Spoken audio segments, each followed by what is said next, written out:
Thank you, Lord, sa guidance sa exam ko.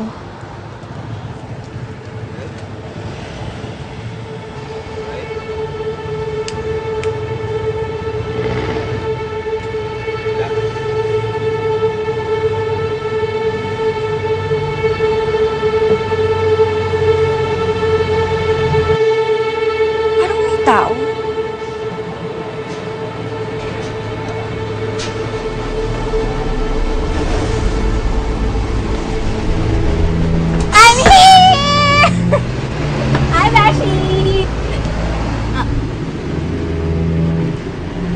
Ikaw pala.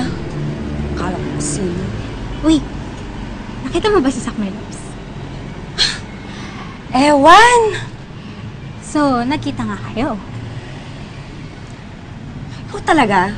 Imbes na kamustahin mo ako kung nangamote ako o ano, si Zach pa rin ang inuuna mo. Beshi, alam ko naman kasing kaya mo yung exam mo. Ang hindi ko lang kayang tanggapin, hindi pa rin tinatanggap ni Zach yung friend request ko sa kanya. Yun, Beshi. Hindi ko kaya, Beshi. Hindi ko kaya yun, Beshi. Paki-explain nga, mahirap bang tanggapin yung friend request ko? I-click lang naman niya eh. Ano na tingnan mo? Parang may sumusunod kanina ko eh. Pero wala naman. Tara na nga. Sige. Ay, hindi nga. Ano nga sabi ka sa akin? Hindi nga, Beshi.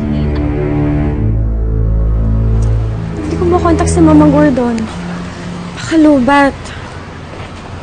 Excited pa naman akong ibalita sa kanya na tapos na yung exam ko. Beshi. Kantuan mo naman ako tungkol kay Zach.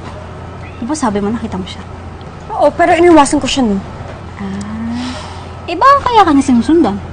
Ano bang sinasabi mo? Diba sabi mo kanina para may sumusunod sa'yo? O baka si Zach yun? Hindi kaya ikaw talaga yung gusto ni Zach? Oh, no, hindi pwede ito ni Zach yun eh. Beshi, best friend kita, Beshi, pero basta